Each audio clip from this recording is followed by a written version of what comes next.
ఈ రోజుల్లో మహిళలు అన్ని రంగాల్లో రాణిస్తున్నారు. వ్యవసాయ ఆధారిత పరిశ్రమలలో సైతం మహిళలు భాగస్వామ్యం అవుతున్నారు. దీంతోపాటు ఇంట్లోనే ఉంటూ కూడా అడిషనల్గా ఇటు పనులకు పోకుండా ఇంట్లో ఉంటూ ఎక్కువ రిస్క్ చేయకుండా కూడా మహిళలు తమ స్వయశక్తితో స్వయం కృషితో కూడా ఆదాయాన్ని సంపాదిస్తున్నారు. మహబూబాబాద్ జిల్లాకు చెందిన సరిత అనే మహిళ తన ఇంట్లోనే పుట్టగొడుగుల పెంపకాన్ని చేస్తూ నెలకు వేలాది రూపాయల సంపాదన కూడా సంపాదిస్తున్నారు. ప్రస్తుతం మనం ఆ ఇంటి వద్ద వచ్చాం. సరిత ఎవరైతే మహిళ సరిత ఉన్నారో ఆమె తమ సొంత ఖర్చులతో ఓ చిన్న రూమ్ను రెంట్ తీసుకొని దాంట్లో పుట్టగొడుగులను పెంచుతుంది. సుమారుగా గత 10 ఏళ్ళుగా ఆ పుట్టగొడుగుల వ్యాపారాన్ని చేస్తూ నెలకు 40 నుండి 50 వేలు కూడా సంపాదిస్తుంది. ఈ పుట్టగొడుగులు తినడం వల్ల ఎవరైతే టీబీ, షుగర్ ఇట్లా ఎవరైతే దీర్ఘకాలిక వ్యాధులతో బాధపడుతున్న వారికి కూడా ఎంతో ప్రోటీన్స్ లాంటివి అందడం వల్ల వాటికి వ్యాధి నిరోధక శక్తి ఎక్కువగా ఉంటుందనే నేపథ్యంలో వీటి పుట్టగొడుగులకు ఎక్కువగా డిమాండ్ కూడా ఉంటుంది. అయితే ఇప్పటికీ ఈమె దగ్గరికి ఎవరైతే వాంటెడ్ ఉంటారో వారు నేరుగా ఆమె ఇంటి వద్దకు వచ్చి కిలోకు 5,000 రూపాయల చొప్పున ఆమె విక్రయిస్తుంది. ఎవరైతే నిరుపేదలు ఉంటారో వారికి కూడా ఆమె కొంచెం రేట్లో కూడా కన్సెషన్ ఇస్తున్నట్టు కూడా ఆమె చెప్తుంది. మొత్తానికి ఆమె ఇంట్లోనే ఉంటూ నెలకు సుమారు 40 నుండి 50 వేలు కూడా సంపాదిస్తూ మహిళలకు కూడా ఎంతో ఆదర్శంగా నిలుస్తుంది. అయితే ముఖ్యంగా ఈ ఒక చిన్న రూమ్లో 100 బెడ్స్తోని పుట్టగొడుగుల పెంపకాన్ని స్టార్ట్ చేసింది. అయితే ఇక్కడ పుట్టగొడుగులు చాలా రకరకాల పుట్టగొడుగులు ఉంటాయి. కానీ ఇక్కడ మహబూబాబాద్ జిల్లా టెంపరేచర్కి మాత్రం ఆయిస్టర్ రకం మాత్రం కొద్దిగా అనుకూలంగా ఉంటుందన్న నేపథ్యంలో ఆయిస్టర్ రకానికి చెందిన పుట్టగొడుగులను ఆమె ఇక్కడ వాటిని పెంచడం జరుగుతుంది. పుట్టగొడుగులను పెంచి వాటిని ఇక్కడ ఇంకొక ప్రత్యేకత ఏమిటంటే ఆమె ముఖ్యంగా పిల్లలకు ఎవరైతే రక్తహీనత ఇట్లాంటి చిన్న పిల్లలకు మెదడు సరిగ్గా ఇంప్రూవ్ కాని వారు ఎవరైతే పిల్లలకు కూడా ముఖ్యంగా ఇబ్బంది పడుతూ ఉంటారో వారికి కూడా ఈ ప్రత్యేకించి ఓ చిన్న బాటిల్స్లో ఈ పుట్టగొడుగులను పౌడర్ చేసి దాంట్లో కావాల్సిన అంత కెమికల్స్ అనేది యూజ్ అనేది లేకుండా మొత్తం న్యాచురల్ విధానంలో ఈ పద్ధతిని సాగు చేస్తూ పిల్లలకు కూడా ఆ బాటిల్స్లో ఈ పుట్టగొడుగులకు సంబంధించిన పౌడర్ను కూడా అందిస్తున్నాను చెప్తుంది. అయితే ఇక్కడ మాకు కేవలం మహబూబాబాద్ నుండే కాకుండా రాష్ట్ర వ్యాప్తంగా కూడా మాకు ప్రత్యేకించి డిమాండ్ కూడా వస్తుంది. వివిధ రాష్ట్రాల నుండి కూడా మాకు ఫోన్ల ద్వారా ఆర్డర్స్ వస్తూ ఉంటాయి. దీని ద్వారా ఆమెకు ఈ ఆర్డర్స్ తగ్గట్టుగా పుట్టగొడుగులను కూడా ఆమె సరఫరా చేస్తుంది. అయితే తనకు ఆర్థికంగా సపోర్ట్ లేదు. దీంతో నాకు ప్రభుత్వం కనుక చేయూతనిస్తే దీన్ని ఇంకా పెద్ద ఎత్తున చేసి ఈ ఎక్కువగా ఎవరైతే వాంటెడ్ ఉంటారో వాళ్ళకు నేను ఎక్కువగా అందిస్తానని కూడా చెప్తుంది. అయితే దీనికి సంబంధించి ఎవరైతే పుట్టగొడుగుల పెంపకాన్ని చేస్తున్నారో సరిత మనతో ఉన్నారో అని అడిగి తెలుసుకుందాం. అమ్మ చెప్పండి, మీకు ఎట్లా ఉంది, అసలు మీకు ఎందుకు ఈ ఆలోచన వచ్చింది, ఎట్లా ఉంది ఈ బిజినెస్? నా పేరు సరిత అండి. నేను 10 ఇయర్స్ బ్యాక్ ఇది నాకు అనుభవం ఉంది. 10 ఇయర్స్ బ్యాక్ నుండి అనుభవం ఉంది. కానీ నేను ఇక్కడ లోకల్లో నేను అమ్మేదాన్ని కాదు, ఎందుకంటే మనకు తెలియదు కాబట్టి ఇక్కడ ఎవరికి తెలియదు ఈ విషయం కూడా. కావాల్సింటే ఇంక అంతకుముందు నేను 10 ఇయర్స్ బ్యాక్ నాకు హైదరాబాద్లో మేడం వాళ్ళు మా విలేజ్కి వచ్చేసి ఇట్లా డాక్టర్ సంఘం వాళ్ళు ఒక 20 మెంబర్స్ కావాలని నన్ను సెలెక్ట్ చేసుకొని తీసుకెళ్లారండి.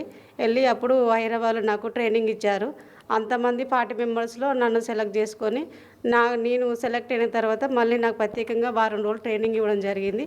తర్వాత ప్రత్యేకంగా నా చేత మళ్ళీ ఒక 1000 బెడ్స్తోని నాకు మష్రూము చేయమని చెప్పేసి అని ఆర్డర్ ఇచ్చారు. ఇచ్చిన తర్వాత పెట్టేశాను. అయితే అక్కడ మేడం వాళ్ళు నాకు ట్రైనింగ్ ఇచ్చిన మేడం వాళ్ళు ఏంటంటే అక్కడ వాళ్ళకి హాస్పిటల్ ఉందంట. ఆ హాస్పిటల్లో వాళ్ళ కొడుకు వాళ్ళు ఎంబీబీఎస్ చేస్తున్నారంట. అయితే దాని ద్వారా ఇప్పుడు తెలియాలని చెప్పేసి అని ఇంట్లో ఉన్న మహిళలు ఉన్నారు కదా, వాళ్ళు ఇంట్లో ఉంటున్నారు కాబట్టి బయటికి వెళ్ళి సంపాదించలేను అనే పరిస్థితిలో ఉన్న వాళ్ళు ఎవరైనా ఉంటే ఇట్లా డెవలప్మెంట్ అవుతారని చెప్పేసి అని సెలెక్ట్ చేసుకోవడం జరిగింది నన్ను. అప్పుడు నేను ఏం చేసినంటే ఆ 1000 బెడ్లతో నేను మెటీరియల్ తీసి పంపించిన తర్వాత ఈ మష్రూమ్ పెంచేసి అక్కడ పంపించేదాన్ని. నేను కామన్గా ఉట్టిగా అడిగాను, మేడం మరి ఇవి ఏం చేస్తారు మేడం అని అంటే, ఇప్పుడు టీబీ జబ్బు ఉన్న వాళ్ళు కానీ, ఎయిడ్స్ వచ్చిన వాళ్ళు కానీ, ఇంకేమైనా గుండె జబ్బులు ఉన్న వాళ్ళు కానీ, రక్తహీనత తక్కువ ఉన్న వాళ్ళు కానీ వాళ్ళు ఎవరైనా ఉంటే మాత్రము వాళ్ళు డెవలప్మెంట్ అవుతారమ్మా. అలాంటివి తింటే మాత్రం మెడిసిన్ కెమికల్స్ కాకుండా డెవలప్మెంట్ అవుతారు, ఆరోగ్యం హెల్త్ పరంగా బాగుంటుంది.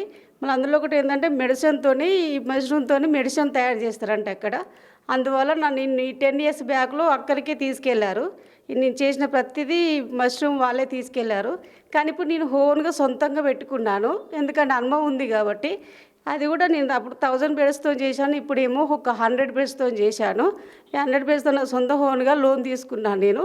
అది మామూలుగా తీసుకున్నాను బయట ఇచ్చే వాళ్ళ దగ్గర. ఒకవేళ నాకు గవర్నమెంట్ ఇట్లా ఏదన్నా హెల్ప్ చేస్తే మాత్రం ఇంకా భారీ ఎత్తున దీన్ని చేసి, ఒకవేళ నేను చేస్తున్నా కాబట్టి నాతో పాటు ఇంకెవరైనా ముందుకు వచ్చే విధంగా నన్ను చూసి నేర్చుకోవాలని నేను కోరుకుంటానండి. అయితే మీరు ముఖ్యంగా ఈ సీడ్ ఇక్కడది మష్రూమ్ సంబంధించిన సీడు కిలో ఎంత పడుతుంది, మీరు ఎక్కడి నుంచి కొనుక్కొస్తారు? ముఖ్యంగా కొనుక్కొచ్చిన తర్వాత దీన్ని ఎన్ని రోజుల క్రాప్ ఉంటుంది, క్రాప్ ఉన్న తర్వాత దీన్ని ఎంత కేజీ చొప్పున ఎలా సేల్ చేస్తారు?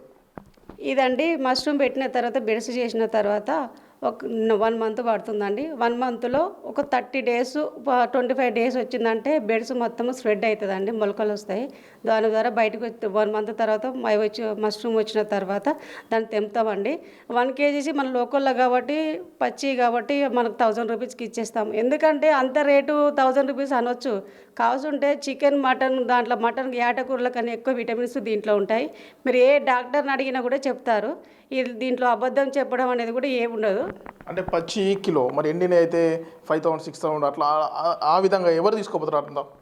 అది డ్రై చేసినాయి అండి. అంటే మనం ఫస్ట్ పెట్టినాం కాబట్టి ఎవరికి తెలియదు కదా. ఒకవేళ ఇప్పుడు ఈ మీడియా ద్వారా ఒకవేళ పబ్లిక్గా తెలిసింది అనుకోండి, రేటు కూడా మేము కరెక్ట్గా వాళ్ళకి అనుకూలంగానే ఇస్తాము.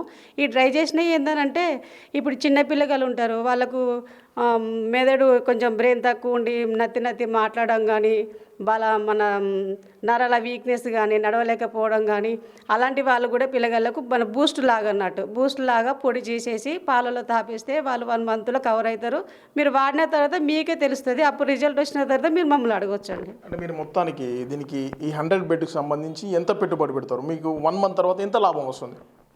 ఇదండి ఫస్ట్ మనం ఓన్గా పెట్టుకోవాలంటే కష్టపడతాం కాబట్టి మన ఓన్గా మనకు డబ్బులు మిగులుతాయండి. ఒక ఆషామాషగా చేసే వరకు కాదు ఇది. ఎందుకంటే గడ్డి తీసుకురావాలి, కట్ చేయాలి, దాంట్లో విత్తనాలు వేయాలి, కూలర్లు పెట్టుకోవాలి. ఒక రోజుకు కూలర్లకు 300 రూపాయలు ఇవ్వాల్సి వస్తుందండి. కావాల్సినట్టు కాకుండా మా ఇంటిలో 5 మెంబర్స్ ఉన్నాం కాబట్టి వాళ్ళ ద్వారా కట్ చేసి నేను ఓన్గా చేయడం జరిగిందండి. ఎంత లాభం వస్తుంది? మీరు మొత్తం ఒక 1 మంత్కి సంబంధించి 100 బెడ్కు ఎంత పెట్టుబడి మీరు ఎంత పెడతారు, మీకు ఎంత లాభం వస్తుంది? మేము ఇక్కడ విత్తనాలు ఇక్కడ దొరకవండి, ఆర్డర్ చేసుకోవాలండి. ఈ మష్రూమ్ అనేది ఇంతకుముందు నేను 10 ఇయర్స్ బ్యాక్లో మేడం అయితే ఎక్కడైతే ఇచ్చుకున్నారో వాళ్ళ మేడం గారి నెంబర్ ఉంది కాబట్టి అక్కడి నుంచి నేను ఇక్కడ మేడం గారికి మేడం ఫోన్ చేసి అమౌంట్ కొట్టేస్తే నాకు బస్సు ద్వారా నాకు బుక్ చేసి పంపిస్తారండి. అట్లా అంటే ఒక 10 కేజీలు తెచ్చేసుకున్నానండి. ఒక 15,000 18,000 దాకా అవుతుందండి. నేను ఇప్పుడు ఏంటంటే నేను ఎక్కువ ఆర్డర్ ఇచ్చేసేసుకొని నేను ఎక్కువ బెడ్స్ పెడదామని చూస్తున్నానండి. ఎందుకంటే ఇప్పుడు చికెన్ తినడం వల్ల కొన్ని వాళ్ళకి ఆరోగ్యాలు ఖరాబ్ అయ్యి కొంచెం వేరే వ్యాధులు కూడా వస్తున్నాయి, విటమిన్స్ లేక కూడా ఉంటుంది. కావాల్సింటే నాకు ఇది ఈ టైంలో నాకు స్ప్రెడ్ అయ్యి కొంచెం ఆదాయం వస్తుందని నేను అనుకుంటున్నానండి. మొత్తానికి ఎవరైతే మహిళలు ఇంటి నుండి బయటికి వెళ్ళలేక ఉంటారో వాళ్ళందరికీ కూడా ఇలాంటి పుట్టగొడుగుల పెంపకం ఎంతో లాభదాయకంగా ఉంటుంది. తక్కువ పెట్టుబడితో కూడా ఎక్కువ లాభాన్ని కూడా గణించవచ్చు. ఇంటి నుండి బయటికి వెళ్ళాల్సిన పని లేదు. కాకపోతే ఇక్కడ ఎవరైతే మష్రూమ్స్ సాగు చేస్తున్నామో ఆ సాగు చేసే రూమ్స్ కానీ దాని పరిసరాలు మొత్తం కూడా శుభ్రంగా ఉంచుకోవాలని కూడా ఎవరైతే మహిళ సరిత ఉన్నారో ఆమె చెప్తున్న పరిస్థితి కనబడుతుంది. కాకపోతే నాకు ప్రభుత్వం నుండి ఎలాంటి సపోర్ట్ లేదు. నాకు ప్రభుత్వం నుండి సపోర్ట్ ఇచ్చినట్లయితే ఈ మష్రూమ్స్ పెంపకాన్ని నా వ్యాపారాన్ని విస్తరించి పేదవారు కూడా పంచుతానని చెప్తున్న పరిస్థితి కనబడుతుంది. వీడియో జర్నలిస్ట్ వీరేందర్తో యశ్వంత్, బిగ్ టీవీ, మహబూబాబాద్ నుండి. For more videos like this, subscribe Big TV channel.